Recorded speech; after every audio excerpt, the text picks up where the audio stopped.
그래서 제가 말씀드릴 부분은 우선 이제 이 넥스플로어에 관한 부분이고,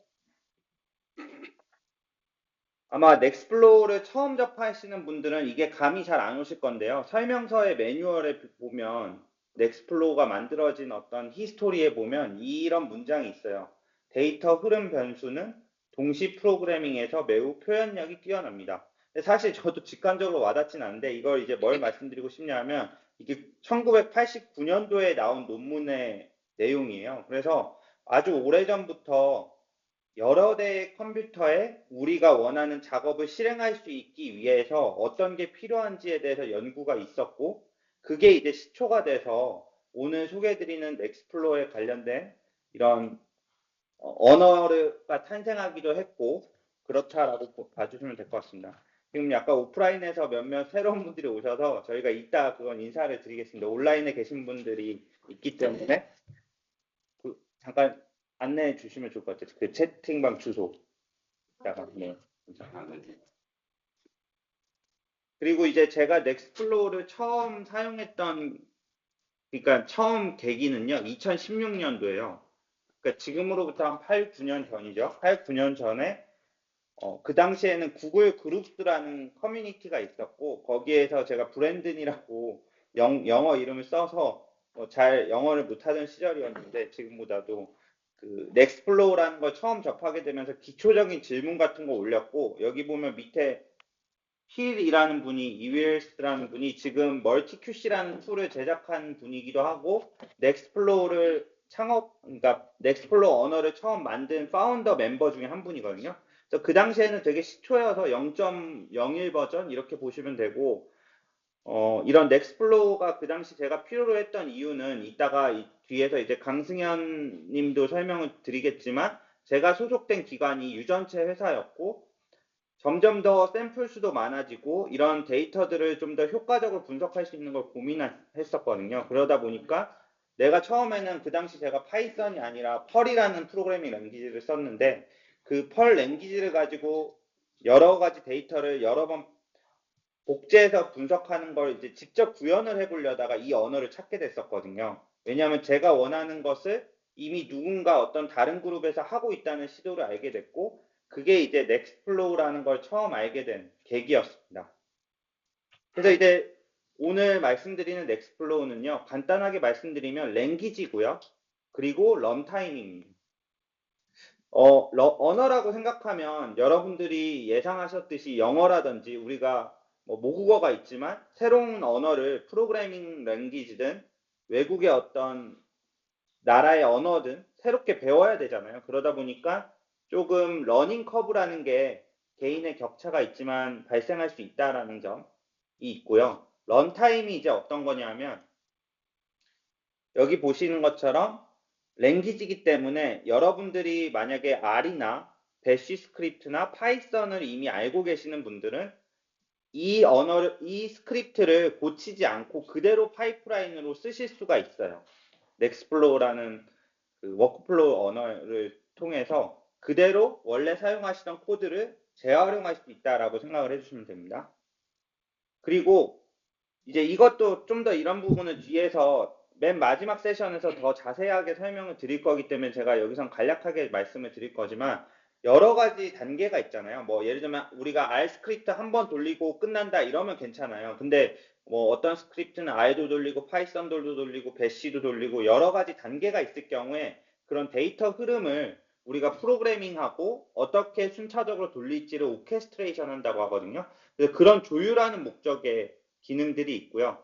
그 다음에 이제 조금 더 나아가서 여러분들 중에서 만약에 실험하시는 분도 계실 것 같고 제가 뭐 오늘 백그라운드 다 잘 모르지만 바이오 인포메틱스 분야를 전공했거나 내가 프로그래밍 언어를 다룬다거나 엔지니어 분들이시라면 익히 알고 있는 것처럼 소프트웨어 환경들을 컨테이너화 한다고 하는데요. 쉽게 담아낼 수가 있습니다. 그래서 툴 환경을 그대로 사용하실 수가 있고 이런 걸 지금 뭐 상세하게 이해하지 않으셔도 됩니다. 오늘의 사실 핵심 가치는 뒤에서 말씀드리겠지만 여러분들이 이런 걸 잘 모르더라도 내가 만약에 암을 분석하는 연구자면 암 분석 파이프라인은 그대로 가져와서 쓸 수 있다. 이런 걸 좀 말씀드리고 싶었거든요. 그리고 이제 런타임이 뭐냐면 마지막으로 앞에서 설명드린 이런 걸 통해서 여러 작업을 조율해주고 뭐 A 다음에 B 돌아가고 B 다음에 C 돌아가는데 B 단계는 우리가 하나의 프로세스가 아니라 10개, 100개, 1000개로 쪼개서 돌리겠다라든지 이런 여러 멀티태스크를 조율하는 과정이 있을 건데요.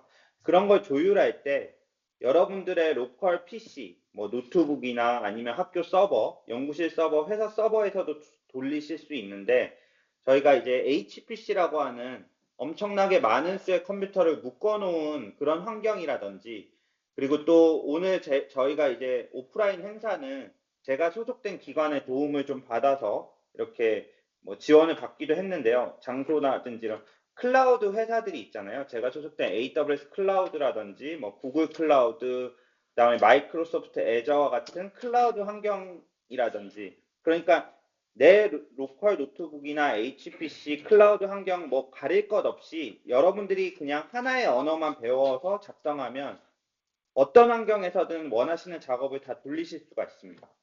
그래서 오늘 말씀드린 거는 그냥 넥스플로우는 언어이자 이 언어를 해석해서 다양한 클라우드 컴퓨팅 내 로컬 PC에 뿌려줄 수 있는 런타임 엔진을 말한다라고 이해해 주시면 될 것 같아요.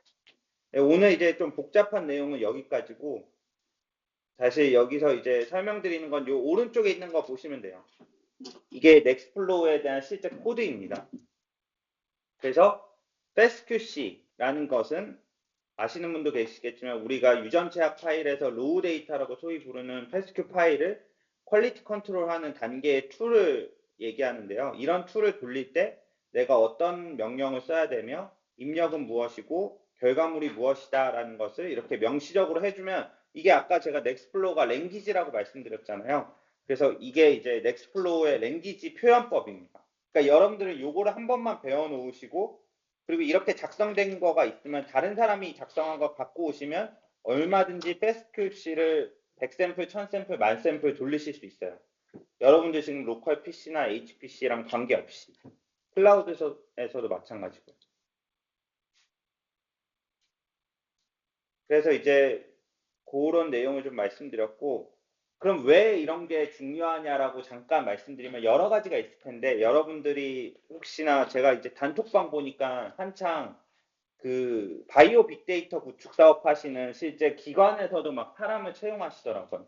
그러니까 그만큼 우리나라도 지금 제가 이거 버스 정류장에서 찍었거든요.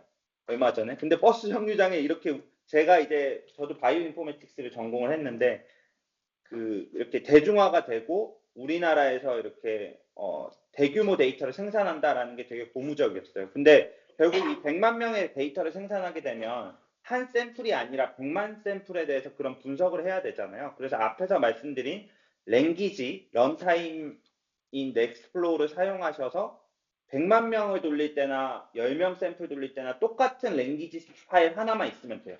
그래서 워크플로우 언어가 그런 스테빌리티, 확장성이 있다라고 봐주시면 되고, 그 IQVR라는 공신력 있는 이제 CRO 분야의 어떤 회사의 보고서를 보면 지금까지 우리가 소위 유전체, 뭐 지와스 연구부터 홀지놈 시퀀시까지 해서 3,800만 명의 게놈이 분석됐고, 올해죠. 올해 예측하기로 5,200만 명까지 이른다라고 돼 있습니다. 우리나라가 지금 100만 명이잖아요. 그러니까 여 안에는 이게 다 포함된다고 보시면 될 것 같아요. 그러니까 앞으로 더 이런 스케빌리티에 대한 중요성이 있을 거라는 걸 말씀드렸고, 그리고 네, 그 넥스플로어에 여러 기능이 있는데요. 요거는 꼭 알고 말씀드리고 싶었던 거라서 이제 제가 사진을 갖고 왔고, 이거는 뭐 솔직히 말해서 실험하시는 분들한테 당장 와닿지 않으실 수도 있는데 바이오 인포메틱스 하시거나 엔지니어 분들한테는 되게 중요한 포인트예요. 그래서 내가 돌리고자 하는 여러 가지 태스크들이 다양한 CPU 메모리 성능 프로파일이 있는데 그런 걸 모니터링하는 기능도 내장돼 있고요. 그러면 나중에 다시 말해 그걸 최적화할 수도 있어요. 이게 클라우드에서는 되게 중요해요. 왜냐하면 로컬에서는 내가 고정된 CPU 메모리 서버에서 돌리시지만 클라우드는 각 단계별로 CPU 메모리를 다 저렴하게 맞춰서 돌리실 수 있는 거라면 그렇게 최적화하실 수가 있거든요. 그렇기 때문에 이런 기능들이 일단 내장돼 있고요. 그리고 사실 이제 뭐 여기 계신 분들도 아마 LLM을 업무에 많이 활용하실 텐데 그 LLM으로 가지고 여러분들 아까 제가 러닝 커브가 있다고 말씀드렸지만 좀 쉽게 배우실 수도 있어요. 예를 들면 나는 RNA-식 분석하려고 하는데 넥스플로우 스크립트 만들어줘 하면 뿌려집니다, 지금. 그러니까 그렇게 막 난이도 있게 저는 진짜 이거를 배우는데 뭐 예를 들면 1년 정도 이상 이렇게 막 실용적으로 썼던 것 같아요. 그리고 나서 다른 회사 옮겨가지고 분자진단 회사에서도 내 프로젝트에 적용해보고 또 다른 원래 회사에 가가지고도 실제 프로젝트에 적용하고 이러면서 배워왔는데 지금 시작하시는 분들은 기초적인 거는 해보실 수 있겠지만 생성형 AI에 마찬가지 힘을 빌어서 쉽게 만드실 수 있고 이제 여러분들 이제 VS 코드라고 해서 주피터 노트북처럼 개발 환경이 있잖아요. 거기에 이렇게 이 넥스플로우에 대한 지원도 다 됩니다. 그래서 문법 체크라든지 이런 테스트도 되고요. 그런 거 말씀드리고 싶었고, 제가 이제 원래 주어진 시간이 10분이었는데 조금 1, 2분 정도 오버한 것 같아서 여기서 이제 거의 마무리 드릴 건데, 여러 가지 기관에서 쓰고 있고요. 여기 지금 좀 작게 보이는데 로슈라는 제약사, 바이오레드라는 그 분자 진단 기기 만드는 장비 회사, 그 다음에 멀티QC라는 툴이라든지 다양한 생명정보학 도구 만드는 사이라이프 랩이라는 곳, 그 다음 생어 연구소, 옥스퍼드 나노코어, 모더나 되게 많은 제약사, 연구소, 유전체 기관들에서 이런 넥스플로우를 모두 사용 중입니다. 그리고 그 넥스플로어를 만든 게 아까 제가 구글 그룹에서 처음 만났던 파운더랑 뭐 지금도 가끔 연락은 하지만 이 시쿼라라는 회사를 만들어 가지고 보다 이 넥스플로어 언어를 쉽게 쓰실 수 있게 뭔가 인프라나 시스템을 서비스를 제공하기도 하고 있어요. 그래서 제가 아까도 말씀드렸지만 자료 같은 거는 QR 링크로도 한번 이 발표 세션 끝나고 커뮤니티에 공유를 드리도록 하겠습니다. 그리고 이제 이 넥스플로어 언어에 대해서 저희는 그냥 관심 있는 분들 세 분이 먼저 모여가지고 이렇게 조직을 하게 돼서 처음 미팅을 가지는 건데요. 오늘 이제 이따가 오프라인에서 오신 분들이랑 잠깐 얘기를 나누겠고, 온라인에 오신 분들도 아까 채팅창에 남겨주셨는데, 엠버서더라는 또 프로그램이 있어요. 근데 지금 보시면 한국에는 제로입니다. 뭐 제가 이걸 홍보하는 입장도 아니고, 그냥 혹시나 넥스플로어 언어에 관심 있는 분들이 있으면 이런 거에 또 관심을 가시면 좋고, 매년 해외에서 서밋을 해요. 주로 스페인의 바르셀로나에서 하거든요. 그래서 만약에 여유가 된다면 뭐 연구실이든 기관의 펀딩이 가능하다면 이런 거에 좀 해커톤이라든지 랭귀지 배우셔가지고 원하시는 프로젝트에 적용해서 서밋에 나가보시는 것도 되게 좋은 경험이 될 것 같습니다. 네, 저는 여기까지 발표를 마치겠고요. 혹시 제 발표에 관해서 궁금한 부분이 있으면 뒤에 마지막 세션에 10분 정도에서 얘기를 해주시거나 중간에 남겨놓으시면 제가 채팅으로 답변 드리겠습니다. 빨리 진행을 했는데 이어서 그 다음으로 이제 대규모 암모믹스 데이터 활용 사례에 대해서 성균관대학교의 강승현 연구원님께서 발표를 해주시겠습니다. 시작 전에 그 어디 그 이거는 입장 네네. 있어가지고 16명. 네.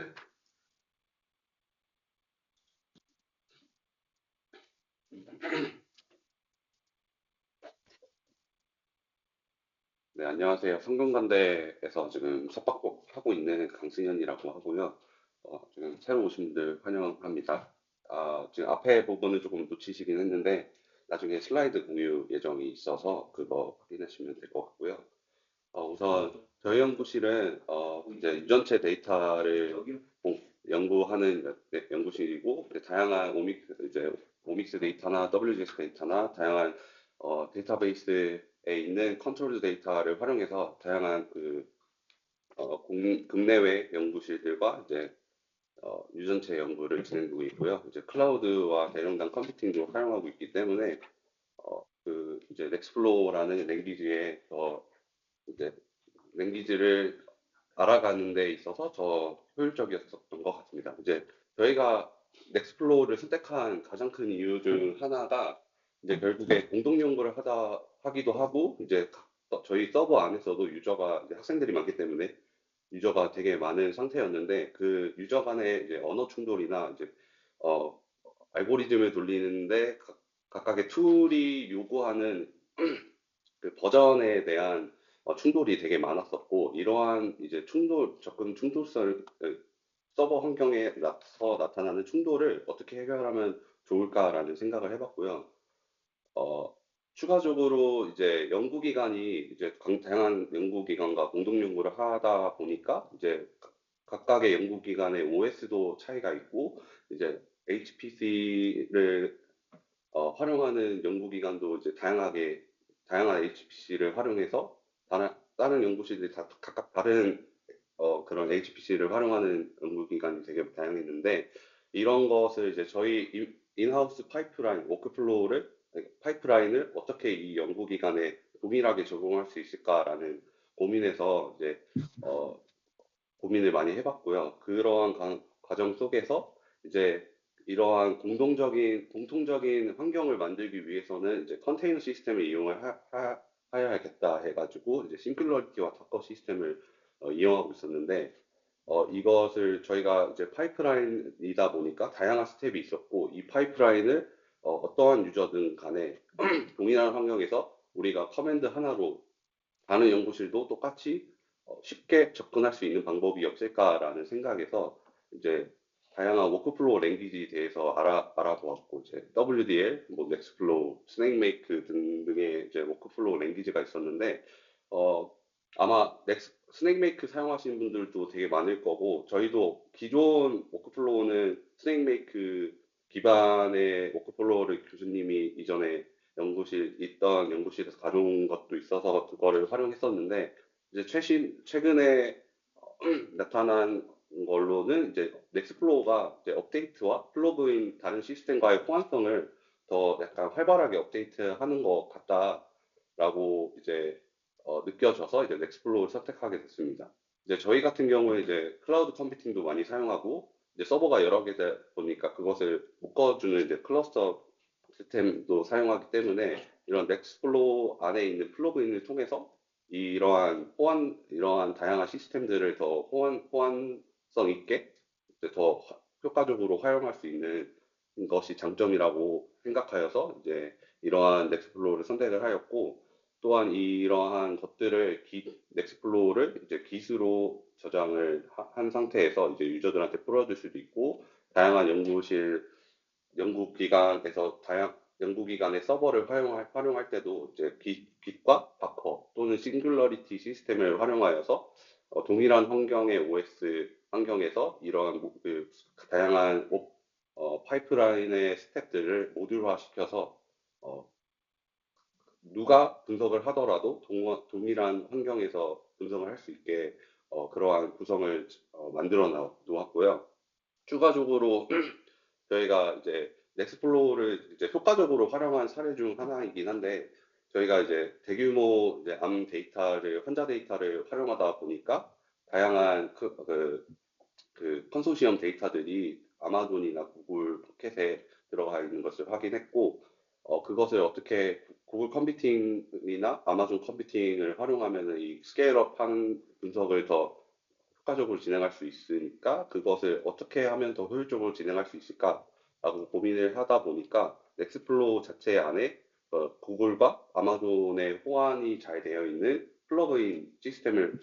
플러그인을 확인하여서 그것을 이제 앞에 보시는 그림과 같이 어, 구글 아, 바치 네. 시스템 그리고 네네. AWS 바치 시스템을 아, 구성하여서 이러한 클라우드 컴퓨팅 오프라인으로 그럴 것 시스템을 같아요. 넥스플로우를 통해서 구축을 아, 하였고요. 예, 예, 예. 지금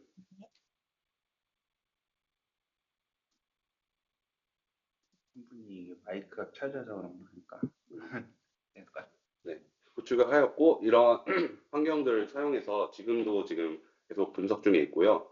어, 이제 넥스플로우 자체가 아마존이나 이제 아마존 클라우드나 그다음에 구글 클라우드의 호환이 정말 잘 돼 있어서 정말 복잡하게 이제 구축을 할 수도 있지만 넥스플로우 활용하면 더 쉬운 어, 방법으로도 이제 아마존을 활용할 수 있는 그런 방법을 이제 사용할 수 있어서 그런 것에 있어서 이점이라고 생각해서 넥스플로우를 사용하고 있습니다. 저 같은 경우에는 애초에 지금 바이오인포매틱 전공이 아니었습니다. 지금 바이오인포매틱을 한 기간이 지금 3년 이제 조금 넘어가고 있는데, 저는 원래 생화학 전공이라서 컴퓨터 터미널조차 키지 못하는 상황이었는데, 이거를 넥스플로우라는 랭귀지를 공부한 지 1년 이후에 이러한 시스템을 구축할 수 있었고, 충분히 저 말고도 다른 분들도 쉽게 접근할 수 있는 분야라고 생각하기 때문에 더 추천할 만한 워크플로우 랭귀지라고 생각을 합니다. 그때 당시에는 아까 말씀드린 LLM 같은 것도 없었을 테니까 그죠? 네, 그 그냥 스택플로우 다 보면서 물어보면 했습니다. 저의 발표는 여기까지고요. 아마 다음에 더 자세한 넥스플로우 관련해서 민영님이 발표해 주실 겁니다. 감사합니다.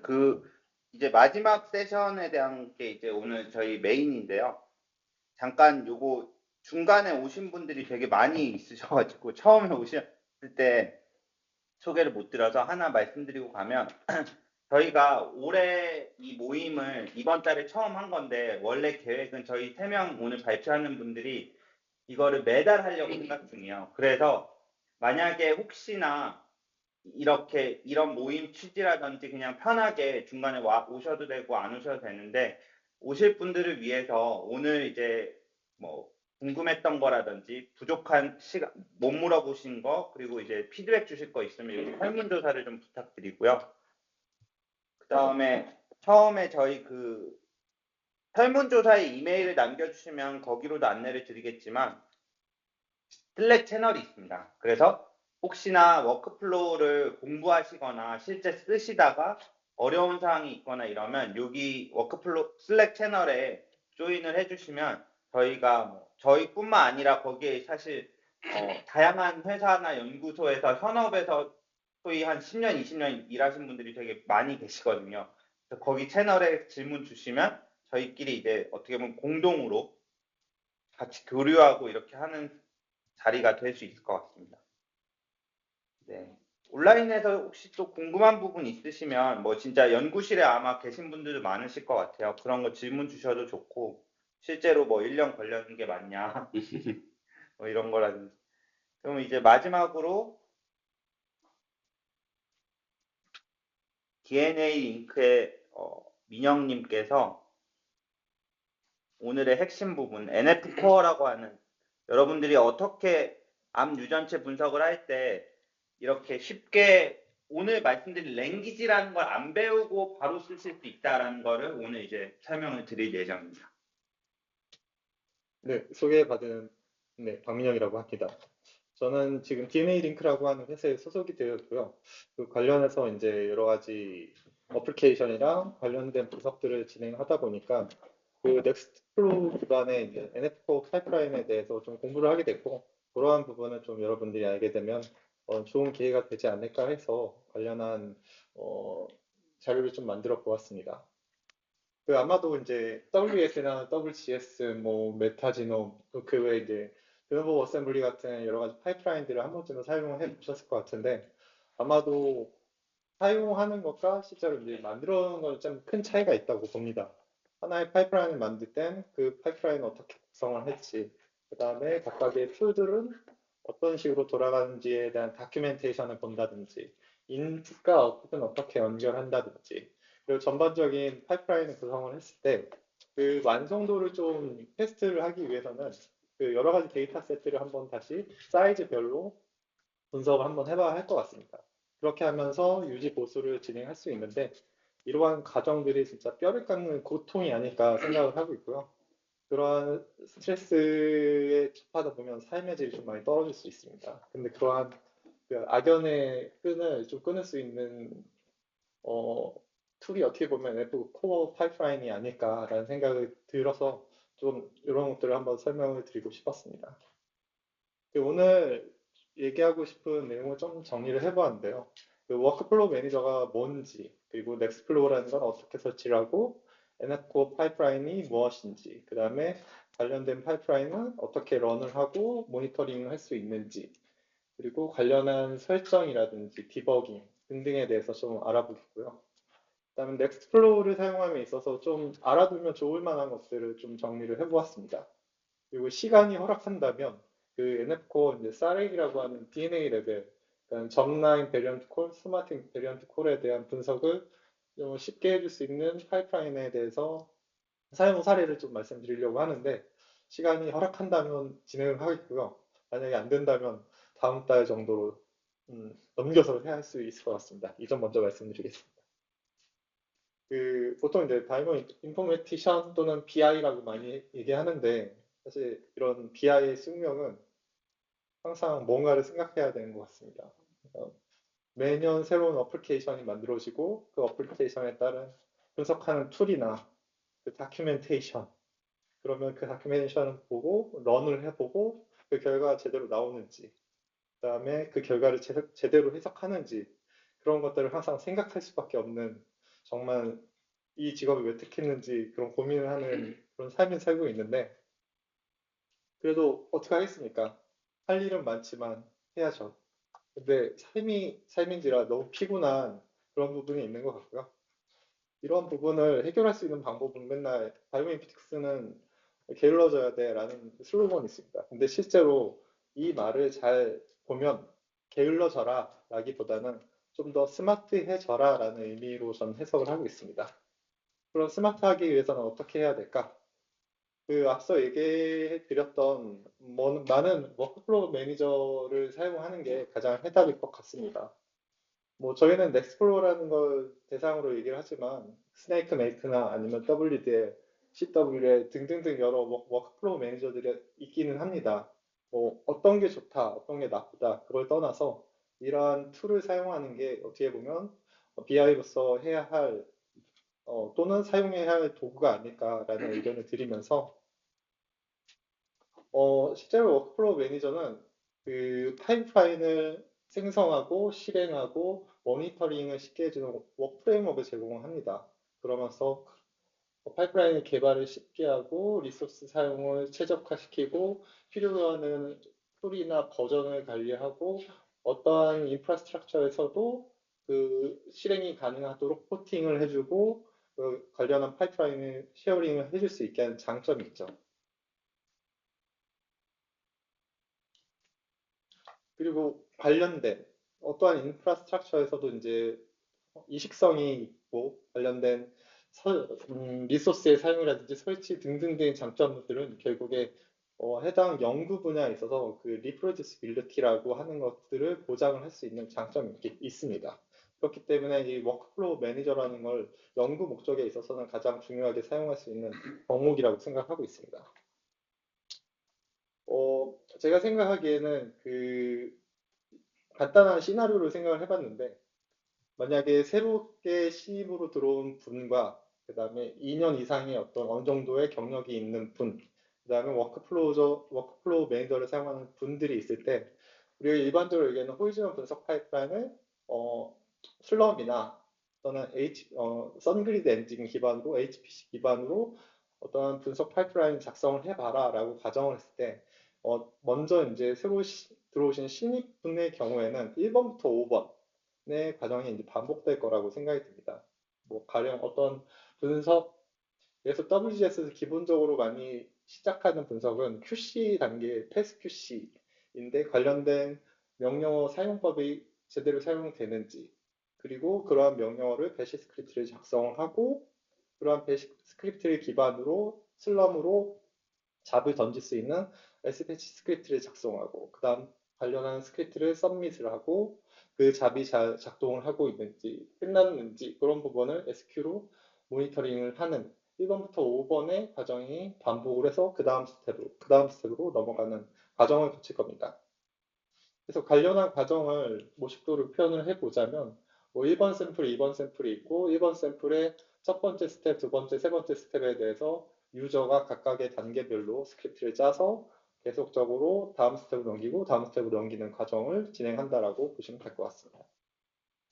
두 번째, 어느 정도 경력이 있는 그러니까 3년 차에서 한 5년 차 정도의 주임, 대리 정도 급이 된다면 어느 정도 분석에 대한 경력도 쌓였고 스크립트에 대한 자신감도 있기 때문에 앞서 얘기했던 여러 1년의 과정을 하나의 스크립트, 배시 스크립트로 작성을 하되 인풋에 따라서 즉 다이나믹 배시 스크립트를 작성하고 샘플의 수에 따라서 루프를 돌림으로써 관련한 S배치 스크립트를 작동을 할 수 있게끔 진행을 하겠죠.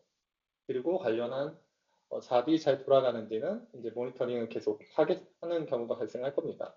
근데 이 경우에는 단서 조항이 하나의 배시 스크립트에 관련한 모든 분석 파이프라인을 다 때려 넣기 때문에 어떻게 보면은 중간중간에 그 분석 스텝에 따라서 예를 들어서 홀지넘에서는 마크 디플리케이트라고 하는 디플리케이트를 제거하는 단계가 있습니다. 그 과정이 사실 메모리 사용률이 좀 높은데 그럴 과정 중에 어떻게 보면 메모리 폴트가 날 수 있는 폴트가 날 수도 있는 상황이 발생할 수도 있습니다. 그래서 관련한 예시도 그래픽하게 표현을 해보자면 뭐 위에 1번, 아래 2번이라고 하면 2번 형태로 동적으로 샘플별로 하나의 스크립트가 관련한 여러 단계들을 진행할 수 있게끔 한다라는 형태로 표현을 한 거고요. 각각의 샘플을 1번, 2번의 오른쪽 상단에 보시면 메모리 32, CPU 8개를 써서 A, B, C에 대한 일련의 과정을 리소스를 할당해서 진행한다라는 걸 볼 수가 있습니다. 이럴 경우 문제가 생길 수 있는 게 이 과정 중에 모든 스택들이 해당하는 메모리를 다 쓰는 경우는 그렇게 많지는 않습니다.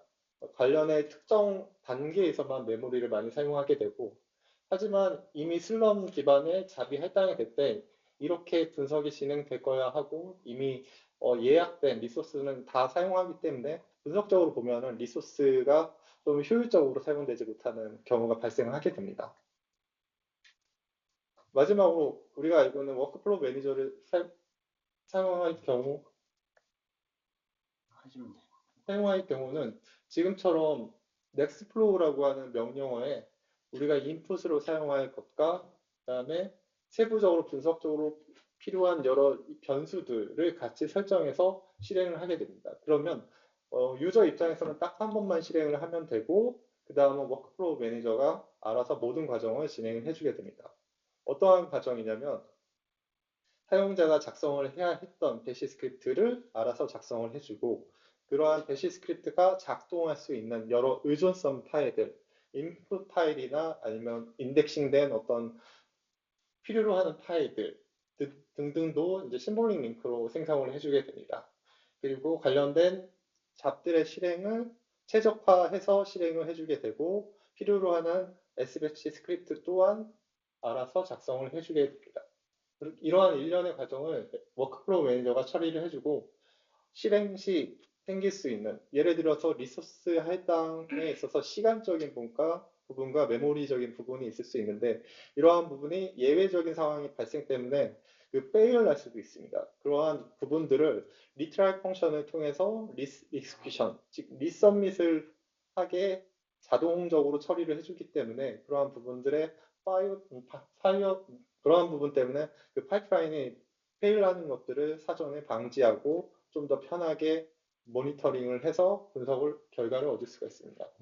또 앞서 S배치에 의한 SQ라고 하는 명령어를 통해서 모니터링을 진행했는데 이러한 일련의 과정에 있어서 이메일에 대한 부분을 등록함으로써 최종 컴플릿이 됐을 때 너의 작업은 끝났어라는 형태의 메일을 받을 수 있도록 하는 옵션도 따로 있을 수 있습니다. 그러면 불필요하게 따로 모니터링을 하지 않아도 쉽게 관련 결과를 확인할 수 있는 부분인 거죠.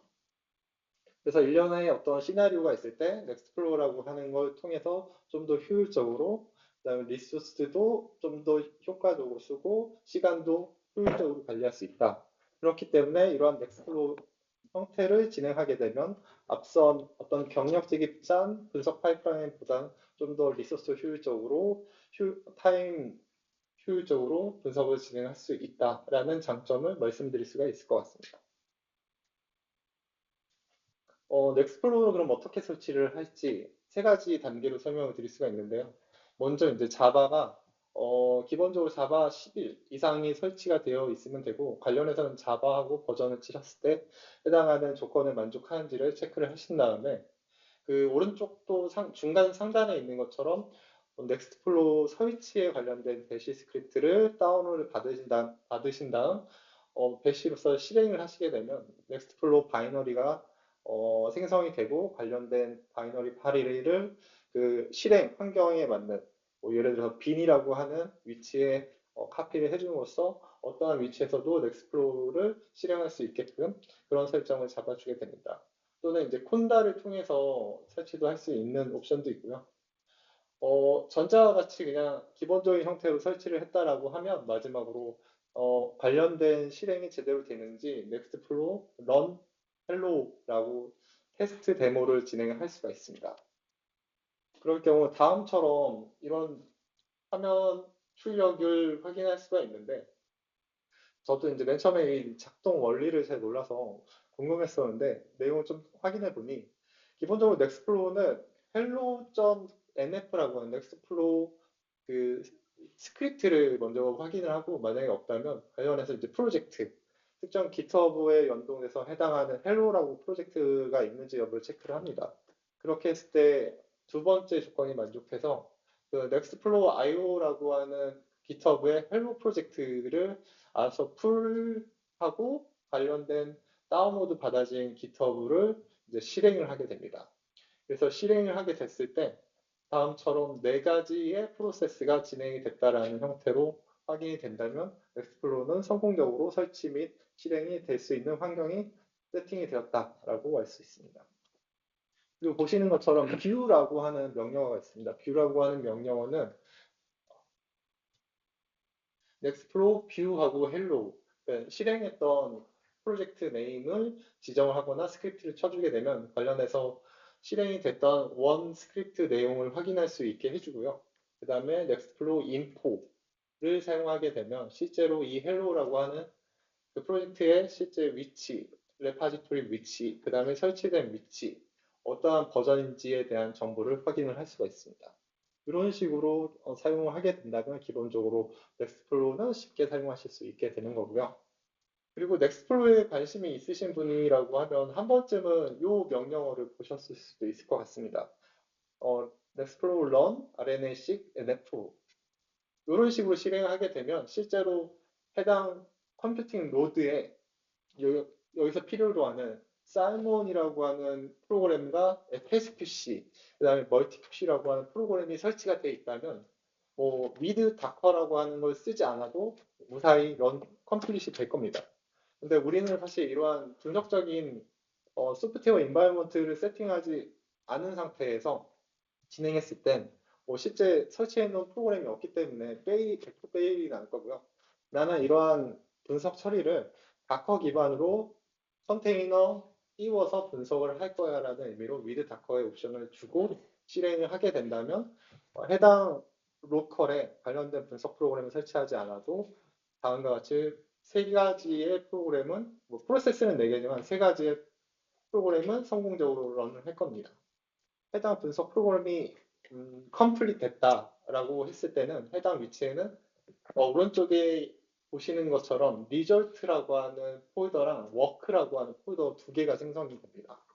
먼저 워크를 보시게 되면은 워크라고 하는 디렉토리 내부에 1D하고 되게 숫자 문자 형태의 긴 폴더를 가지게 되는데 왼쪽에서 보시는 것처럼 각각의 프로세스는 해시키를 가지게 됩니다. 이 해시키라고 하는 걸 예를 들어서 우리가 봤던 1D487에서 보면 1D487D52 이 부분은 그 살몬의 퀀티피케이션에 대한 분석을 진행한 위치고 실제 분석한 위치는 이 안에서 확인을 할 수가 있습니다.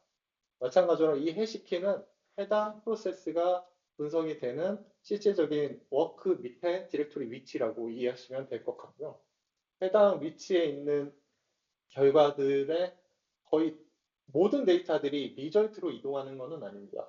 그 파이프라인에서 정의한 어떤 분석 결과는 리절트 위치 안에, 폴더 안에 구조화돼서 위치시켜줘 라고 정의를 할 경우에는 지금처럼 오른쪽 상단에 보시는 리절트 폴더 안에 구조화된 형태로 어떠한 프로세스의 결과물들이 카피돼서 이동이 되고 쌓여진다라고 보시면 될 것 같습니다. 그래서 이건 파이프라인에 따라서 다를 수 있다는 건 이해해 주시면 될 것 같고요.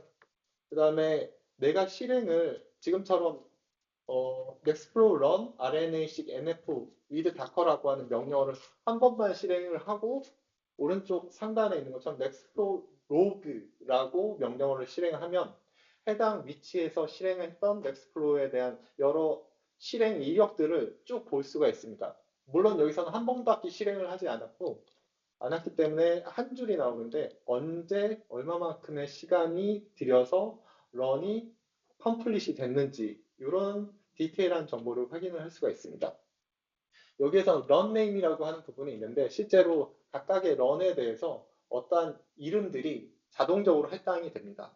물론 사용자가 지정을 할 수도 있지만 그냥 편의상 런 네임에 대한 부분은 자동적으로 할당된 부분을 사용하는 게 편할 수 있을 것 같습니다. 그래서 이 런에 대한 좀 더 디테일한 정보를 확인하고 싶으시다면 여기 보시는 것처럼 넥스플로우 로그 한 다음에 텐더 골드와셔라고 하는 런 네임을 넣고 어떤 정보들을 출력할지 각각의 헤더에 대한 정보들이 어떤 정보인지를 이제 표기를 해주는 건데 이런 정보들을 넣어주게 되면 다음 출력 라인들은 해시, 메인, 엑시트 코드 등등등 여러 정보들을 출력을 해주는 걸 확인할 수가 있습니다. 이는 앞서 우리가 실행했던 여러 프로세스들을 각각 프로세스 바이 프로세스로 어느 위치에서 어느 정도 시간이 들여서 런이 컴플릿 됐는지들을 좀 더 디테일하게 확인할 수 있는 커맨드라고 보시면 될 것 같습니다. 그리고 만약에 이 실행된 디렉토리 위치를 지금처럼 트리라고 하는 명령어로 보게 되면 해당하는 워크 밑에 해당 프로세스를 진행했던 분석에 대해서 좀 더 구조화된 형태로 인풋이 어떤 데이터였고 그래서 인풋이 심볼링 인풋으로 걸려져 있고 분석이 진행돼서 갈 버트라고 하는 폴더가 만들어져서 그 안에 이런 파일들이 생성이 됐다라는 좀 더 디테일한 정보들을 실제 실행했던 디렉토리 안에서 확인이 가능하십니다.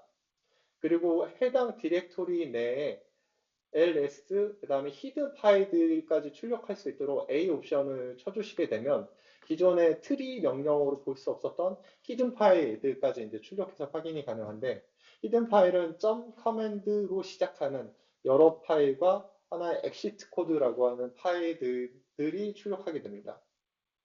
실제로 여기서 중요한 거는 나중에 해당 러닝 컴플릿이 이상 없다 유무를 확인하기 위해서는 엑시트 코드라고 하는 파일에 0이라고 찍혀 있는지를 확인하셔야 될 거고 커맨드 sh 실제로 이 작업이 이제 RNA-seq 퀀트라고 해서 그 사이먼의 퀀티피케이션에 대한 분석을 진행했는데 이 .command sh라는 파일을 보게 되면 여기 이 부분에서 하실 수가 있는데 사이먼 그다음에 컨트 그다음 스레드는 하나를 써서 어떤 식으로 인풋에 사용해서 분석을 해라라고 하는 실제 분석 커맨드를 확인할 수가 있으십니다.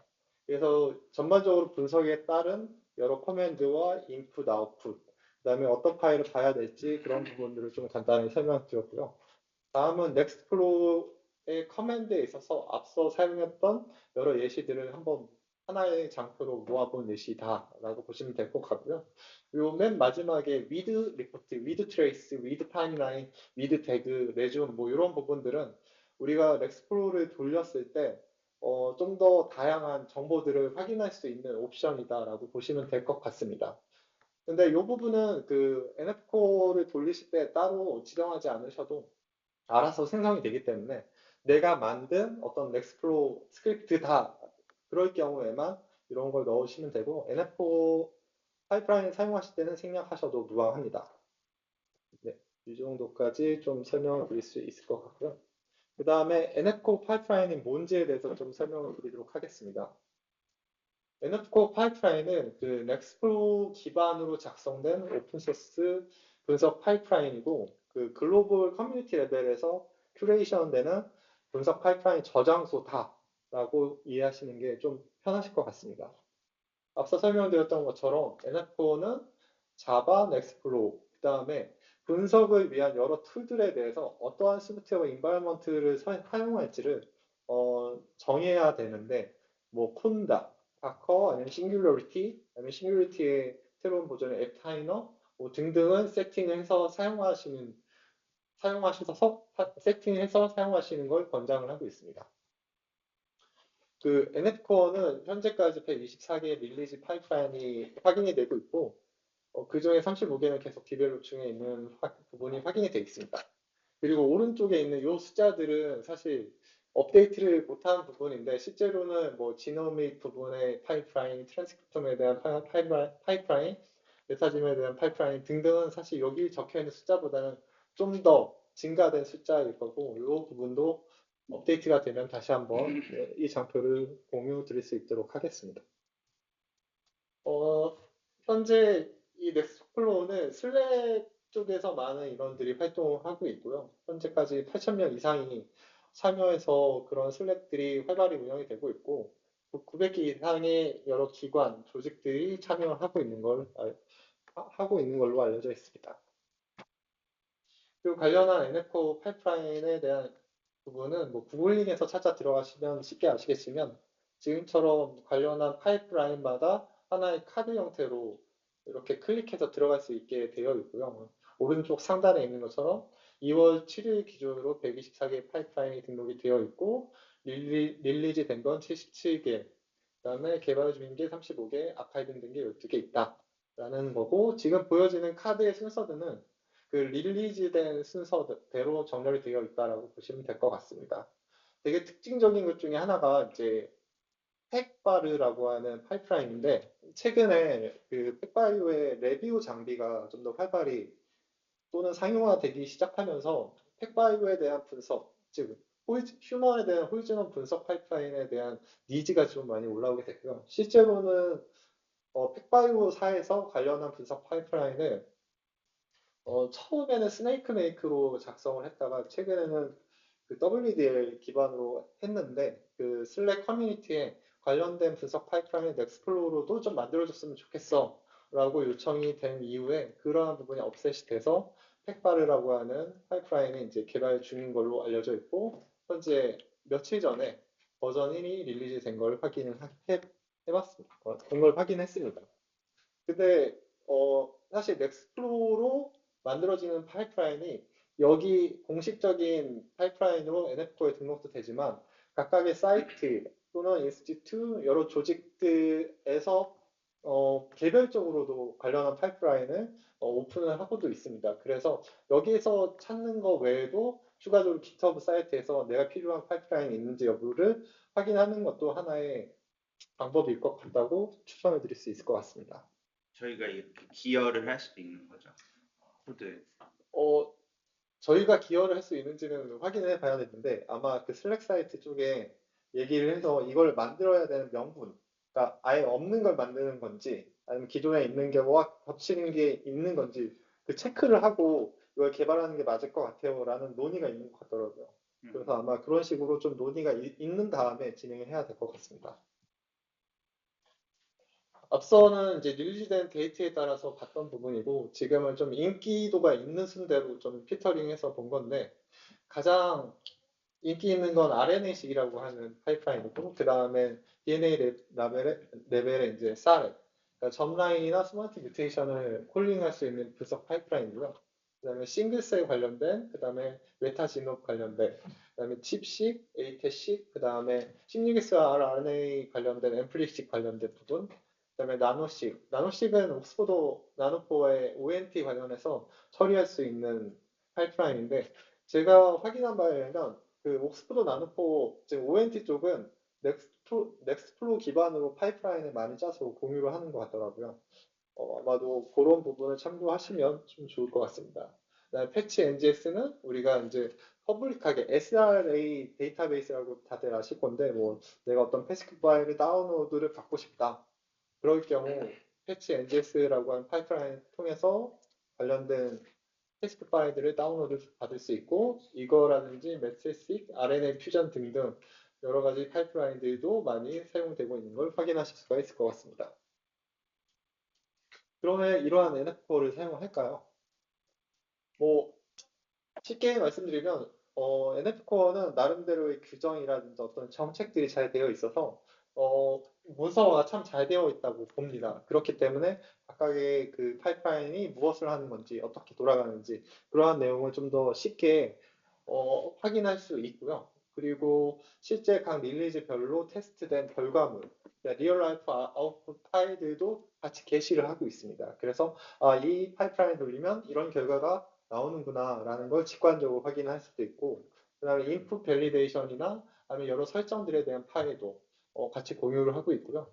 분석된 결과에 대한 설명이라든지 아니면 어떻게 해석해야 될지 그러한 내용들도 문서화가 잘 되어 있다라고 설명을 드릴 수가 있습니다. 그리고 앞서 얘기 드렸던 것처럼 분석적으로 접근 가능한 파이프라인도 많이 있고요. 그리고 이렇게 많은 분석 파이프라인이지만 사용 방법이 좀 약간 일관되게 일관된 인터페이스를 제공합니다. 그래서 한번 사용이 익숙해지기 시작하면 어, 사용 방법은 이렇구나라는 건 대충 감을 잡을 수 있기 때문에 다른 파이프라인도 뭐 테스트 정도는 쉽게 할 수 있다라고 설명을 드릴 수는 있는데 좀 더 디테일한 내용은 각각의 파이프라인의 다큐멘테이션을 참고하셔야 될 것 같습니다. 그리고 데이터 프로비넌스 관련된 부분인데 실제로 복잡한 파이프라인을 실행하게 되면은 현재 어느 정도 진행되고 있지, 어떤 상태인지 그런 내용을 추적하는 부분이 하나의 일처럼 느껴지게 됩니다. 그런데 실제로 이 넥스프로 기반의 파이프라인을 실행하게 되면은 해당 콘솔에서 어떤 식으로 진행되는지 그러한 부분들을 좀 더 직관적으로 확인을 할 수가 있고 오른쪽에 보시는 것처럼 시쿼러라고 하는 그 웹 페이지를 통해서 관련한 그 작업이 실제로 어떻게 진행되는지도 좀 더 쉽게 파악할 수 있게 연동해서 사용할 수 있는 방법이 있습니다. 그래서 두 가지 옵션 중에 하나를 선택해서 사용하시면 편하게 사용하실 수 있다라는 장점이 있고요.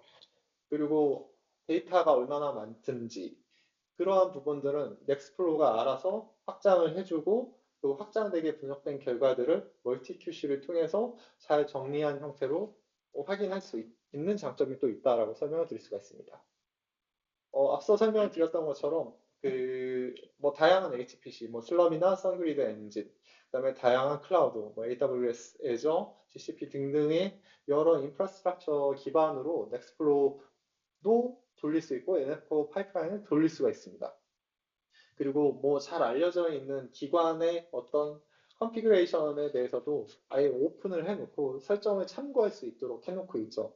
그래서 뭐 어떤 복잡한 형태의 설정은 어떻게 하지? 그러한 부분들이 궁금하다면 NF4 컨피그라고 하는 부분에 GitHub 사이트도 있고 관련한 사이트도 있기 때문에 해당 부분에서 내용을 참고하시면 좋을 것 같습니다.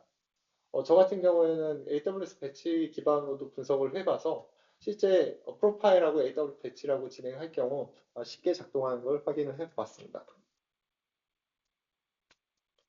그 폴트 톨런스라고 해서 어떤 분석적으로 문제가 발생할 경우가 좀 많습니다. 예를 들어서 우리가 리소스를 할당할 때 타임에 대한 부분을 어느 정도 여유 있게 줬다 하더라도 만약에 분석하고자 하는 데이터의 사이즈가 크게 되면 시간이 늘어질 수가 있습니다. 그렇게 되면 파이프라인 그 해당하는 작업 자체를 키를 하기 때문에 그러면 전반적으로 파이프라인은 이제 스탑이 되겠죠. 또한 메모리가 오버 형태로 사용하게 되면 마찬가지로 프로세스가 이제 킬당할 수 있는 상황인데 그러한 부분들을 미연에 방지하기 위해서 리트라이 펑션을 이용하게 되면 키 당하게 됐을 때 해당 프로세스는 좀 더 시간을 2배로 아니면 메모리를 2배로 설정해서 다시 리서밋을 해줘 라는 장치를 둘 수가 있는 거죠. 그렇게 함으로써 파이프라인을 좀 더 유연하게 그 다음에 성공이 보장되게 진행할 수 있는 장점이 있습니다.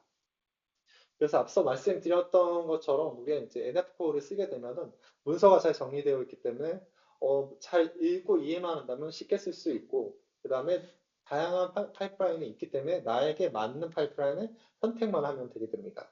그리고 사용 방법도 일관성 있는 UI를 제공하기 때문에 몇 번만 사용하게 된다면 손쉽게 사용할 수 있는 직관력을 좀 제공을 하고 있고요. 그 다음에 확장성과 이식성이 뛰어나서 어떠한 곳에서 어떠한 인프라에서도 쉽게 작동을 시킬 수 있고 모니터링도 쉽고 어떠한 문제가 생겼을 때 대응하는 것도 쉽기 때문에 NF4 파이프라인을 사용하는 걸 권장한다라고 설명을 드릴 수가 있을 것 같습니다.